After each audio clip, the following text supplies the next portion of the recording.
Southwestern family of companies welcomes you to the Action Catalyst. With each episode, our diverse and amazingly accomplished guests share their insights and inspirations to help us ignite our own. So let's invest attention, together, to breathe, to reflect, and refocus, and decisively defeat that voice that we call Mr. Mediocrity. Then let's enjoy moving forward to make a positive difference in our world.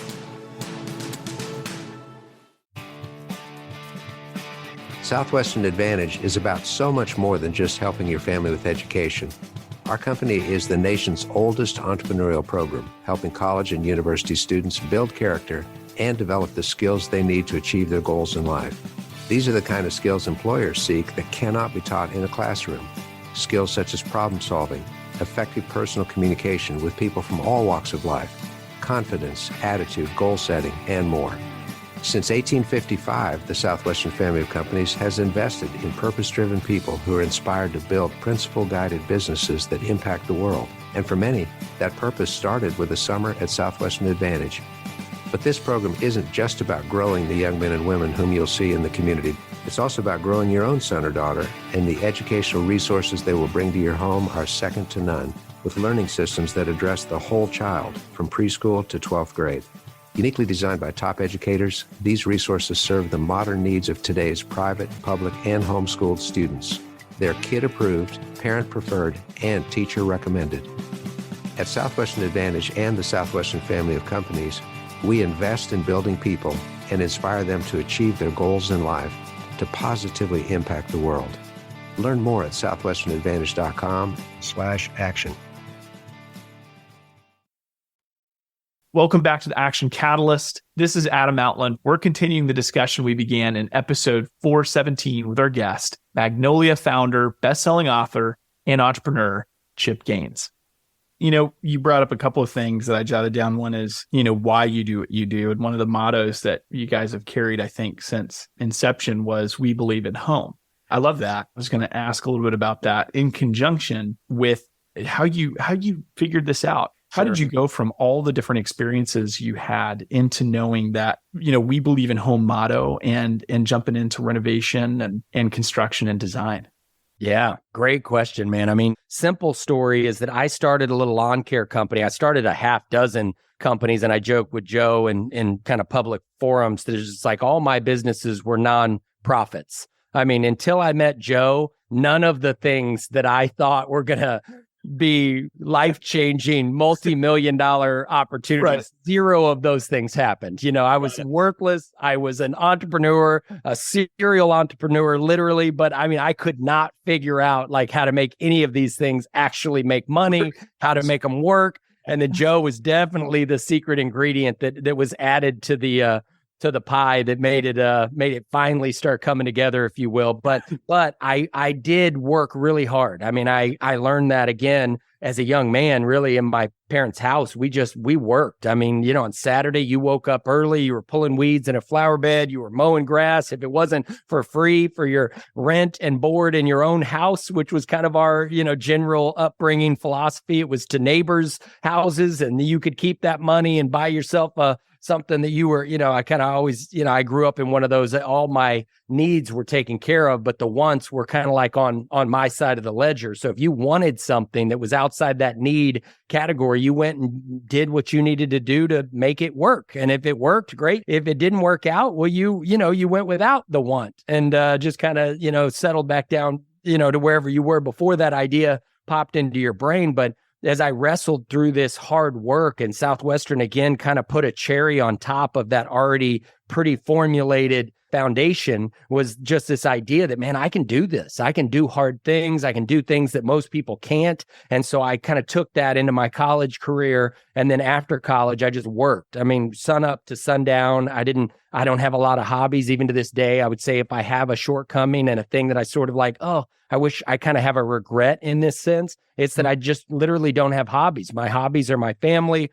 My hobby is sitting daydreaming about another business that we could start if we were to put these pieces of the puzzle together. I mean, it's kind of like I'm hobbyless is a real shortcoming that I have, and try to communicate and confess, because at the end of the day, you're going to have to give up on something. Something is going to fall short of your life's, best case scenario. And if that's your family and you're willing to concede there, well, then great. That'll be something that falls in a secondary or tertiary category. For me, it's always been opposite. My family, whether this business works, whether we end up famous, whether we end up broke, or on the opposite side of that, my family is going to be one of these things that I'll be able to go and ride off into the sunset knowing that I put it first and cared most about it over all these other alternatives. But when I was wrestling through these like little business ideas and these little concepts and whatnot, I basically was rocking and rolling nearly 24 hours a day on this lawn business. And it was lawn care, landscape. We did irrigation. We did this little package of concepts. But I, again, never could really break out of the mold and really make big, real money out of it. It was always kind of a $30,000 to $50,000 kind of annual income that I had right out of college. But I also had this wash and fold, and I made a little money there. So I had 3 or 4 things always going that all put together into one pot were about what all my buddies were making at their bank jobs or working, selling copiers, somewhere. So it just took a lot of effort for me to just equal what everybody who normally goes to college and graduates and then starts a normal career, it's like, hey, you're making blank amount of dollars a year. Well, I had to do 3 or 4 different businesses in order to make that to make that one number happen. And so when Joe came into the equation, what I had started doing, and pretty early on in my career for sure, was I would take this money from mostly the lawn care business, and I would invest in these little residential properties, and we would, fix them up, and then we would either rent them or sell them or live in them. We always had these kind of A, B's, and C's options. Well, Joe came into the equation. She was the secret ingredient, and just the things that she would do in these little spaces really set these units apart. So not only did Baylor students want to rent these units over other units that were available next door and down the street, but then people that wanted to buy houses wanted to buy these units instead of units just down the street. So again, we weren't doing this in a real large scale sense, but I'd probably do about 10 of these a year. And Joe and I both early in our marriage and early in our kind of business relationship, if you will, started realizing how important that space called home is. And then Joe and I both even grew up in real similar environments, in the sense that how comfortable and how safe and how stable we felt in each of our lives growing up, despite the fact we had so many differences and there were so many unique things about Joanna and her family, so many unique things about me and my family. But bottom line, the thing that was not unique and was not uncommon between us is just this vein that our house, our literal home, felt safe and felt like a place where we could express ourselves, felt like a place that we could be open and honest. Our parents were great. Our siblings were great, all of these things. So Joe and I really started sinking in with this idea that and I mean, it's a big giant if, because even as a society, you can realize strategically and statistically that when you get this thing right, this thing called home right, you can build from there, and things are possible that are very difficult if that thing called home is not right. And so for Joe and I, we have landed in this beautiful place now. Again, as I'm nearing 50, she's kind of in her mid 40s. We've just landed in this very beautiful place that our mission, our purpose on planet Earth is really about home. And when you think about restoration and renovating homes, which is obviously where most people were introduced to us through the show Fixer Upper, where we did that practical, very functional thing. But then now, as we've evolved into Joe having a magazine and us having a network and the business that is Waco and Magnolia Silos and Magnolia Restaurants and Magnolia Coffee Shops, all the things, we really kind of always bring it back to this place when you're here. We want it to feel like home to you. We want it to feel familiar. We want it to feel safe. We want it to feel encouraging, all of these things that if done right, and that's the $1 million point, is that not everything is great as it relates to home. There's lots of people that think of home as a scary, traumatic place, opposite of the way I recall it, or the way I hope my kids recall their childhood home in that sense. But when you say that that's important to Joe and I do want to land on this exclamation point that it's just like, we really believe that if you can get this thing called home right, the way you build out from there really can change everything, can change the world. I love it. I think if anything, we look back and say it started off with, we believe in home being the household. And you summed it up really well in saying that home has probably expanded a little bit in the sense that you've, changed the landscape of Waco to represent some of those same belief systems and values that you have. I mean, you see your imprint in your community now, and even, larger on a national and global level through your brand and the people that follow that. So, while I don't think that mission's ever changed, it's encompassed more and more important, and you've invited a lot of people into your home. So I love how you shared that. Absolutely. We love Waco, and we're thankful that this platform has given us the opportunity to really shine a really much needed light on this beautiful community, because it's not perfect, and we fully embrace that imperfection and understand it, or not naive about it. But in the same token, we're just so proud of Waco and what it means to us and our family. And so many people really get to come to Waco in most cases for the first time. If it's through the show and through Joe and I's, through our relationship, people come here and they're typically like, wow, this is great. What a beautiful community. And we're just thankful that we've been able to kind of shed that kind of a light on a community that has for decades kind of had the exact opposite persona. Yeah, I love it. Well, listen, just a personal question from watching you and what you just shared. We coach a lot of our kids and our clients on vision being an important factor. I just wanted to ask, in the early stages of you and Joanna sitting down, thinking through the big picture of what this is going to become, do you feel like that your vision was so big it could fit all this in it and more from the beginning, or did the creation stretch your thinking and your vision around this? Yes, and I think this is a great thought. And unfortunately, I kind of fall squarely in the opposite side of this perspective. But again, it kind of goes back to that chicken or the egg, or nature and nurture. It's like, really, there is no right or wrong answer. It's a little bit of both. And for some people, it's more nurture than nature. And some people, it's opposite. I mean, for me specifically, I do believe this. For sure, I want to over communicate the idea of positive thinking and positive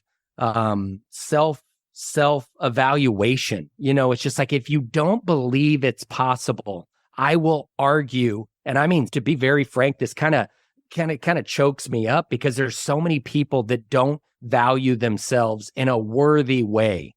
And worthy can be working at the local big box store, shelving groceries. It's not about what you do or what you bring home or the value you bring, quote unquote, net worth. It's like, I'm talking about your value as a human being. And I would say that I had a strong value of who I was. And so in that sense, I want to speak to the idea that, yes, I believed all of this was possible, and all of this became possible because of that pre-existing belief.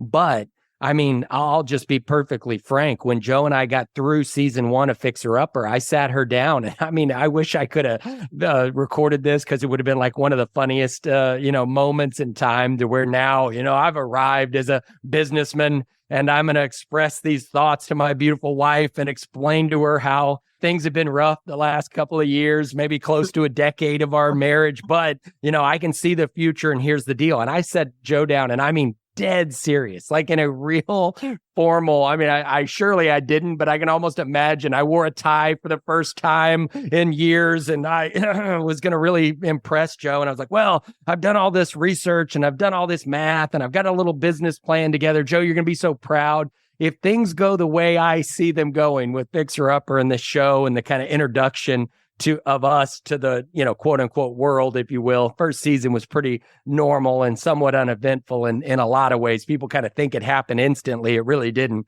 But season 1, And I'm telling her, and I was like, if we play our cards right, Joanna, if we do all these things, and I mean, I listed them out on a piece of paper. If we do all of these things, we'll be the largest home builder in Central Texas. And I mean, in 3 to 5 years, we'll have, nearly, cornered the market, if we'll just do these things right.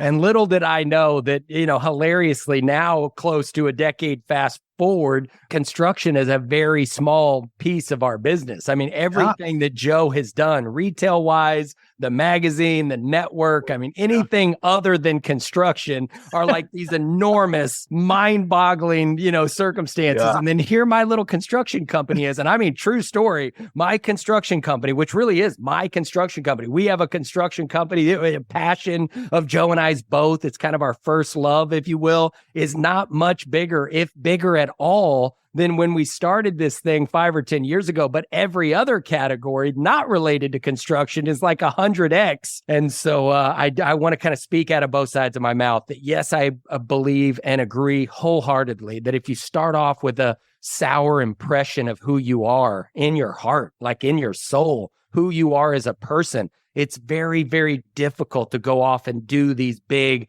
grandiose, incredible things. It's just, I mean, I'd almost say it's virtually impossible. You've already locked all of those doors that could potentially be open just because you really don't believe that you're capable of walking through them, you don't think you're capable of accomplishing any of those things. So you just discredit yourself before you ever even get into the box, before you ever even get, your first at bat. You've already said, I don't qualify. I'm not good enough. And Joe and I both really believe sincerely in our hearts that we did qualify and we were good enough.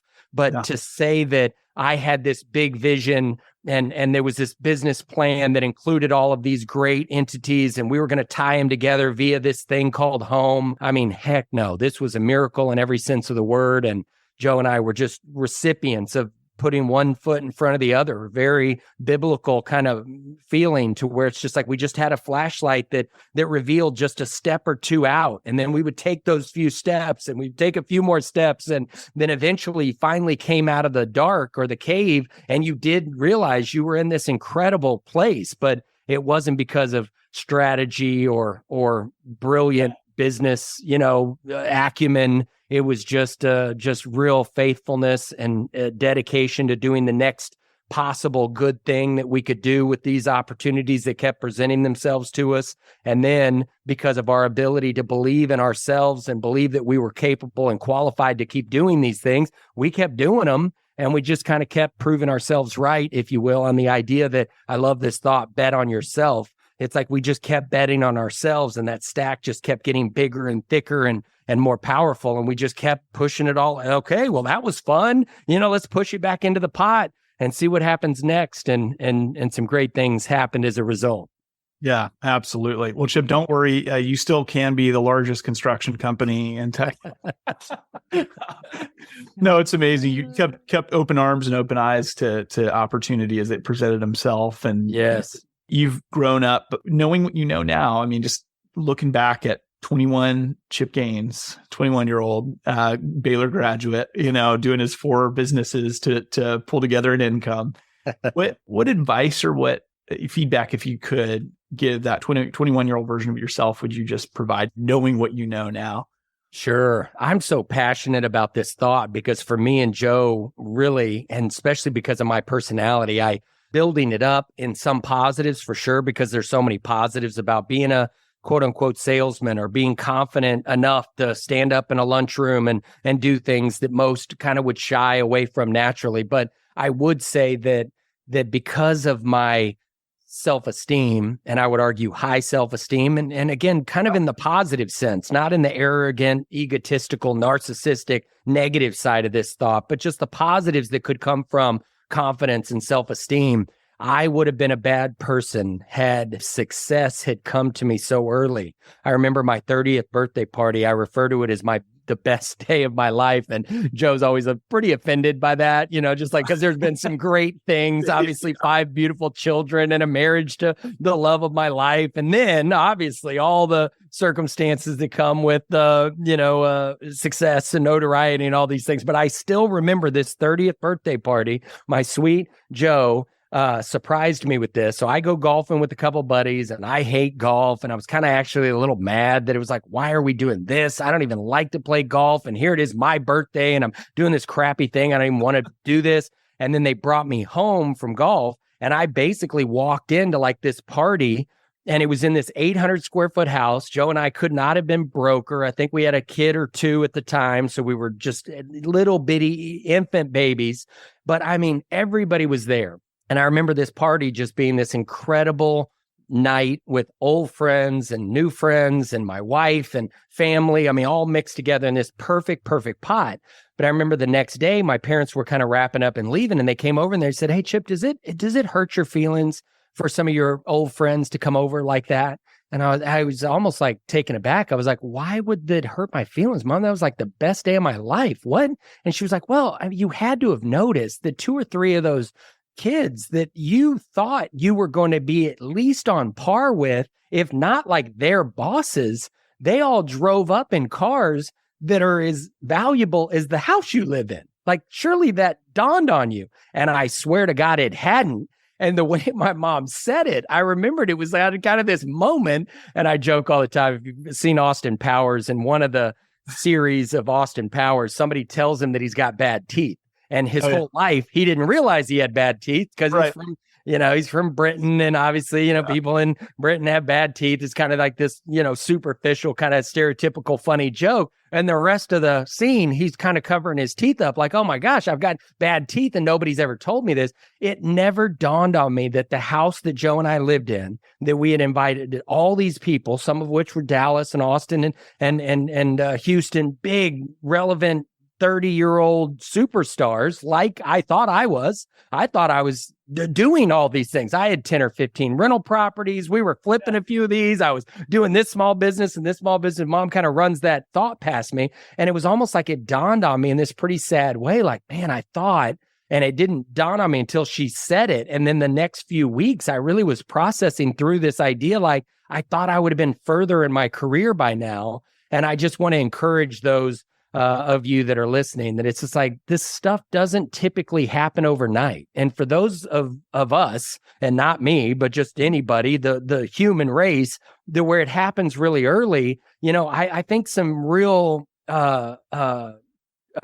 very important moments happen in those young people's lives, to where they better figure out what's important to them, and quickly, because the success can paint over real problems, real insecurities that we each have in our own hearts and our souls and our lives. And with Joe and I, all of those insecurities and all those circumstances were really raw. They were really exposed. I was a 30-year-old who was voted most likely to succeed and most likely to be the next president of the United States. And you're literally going, did I peak in high school? Like, was that the most I was ever going to do? Is all these accolades in a yearbook somewhere tucked away in a closet? I mean, I had a real moment as a 30-year-old adult, now with a kid or two on the ground and a young marriage. And so from that point, I just started remembering, just kind of noticing as our career evolved. And I mean, it evolved quickly in a positive way, but then the real estate crash really affected Joe and I, because we had a lot of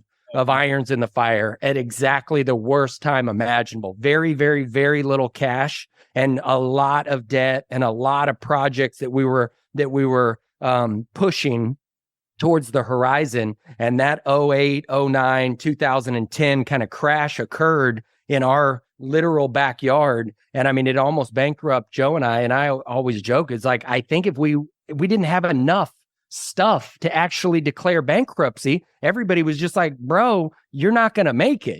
This isn't going to work. A and B are not equaling C. And so it was almost a 2-year period to kind of dig ourselves out of what felt like an enormous crater, an enormous hole. And then all of a sudden, magically, like God knew what he was doing, Fixer Upper came right on the tail end of, I'd say there were 2 years of real hardship, to where Joe and I were literally doing the rice and beans kind of, very frugal, trying to pay off debts, trying to dig ourselves out of this, what felt like this overwhelming circumstance that we had found ourselves in, but little by little by little. And we got to where I'd say we were kind of at third base, not in the positive sense that we were like, we could see the horizon was beautiful and we were just about there. But I mean, just third base in the sense that we were almost out of this miserable scenario that we had found ourselves in. And about 6 or 12 months from that point, Fixer Upper, it was actually a production company, and they called and said, hey, can we feature your family? We love what you're doing. We'd like to follow you around on a couple of shows. We had a couple of projects. We had no earthly idea about television or anything about it.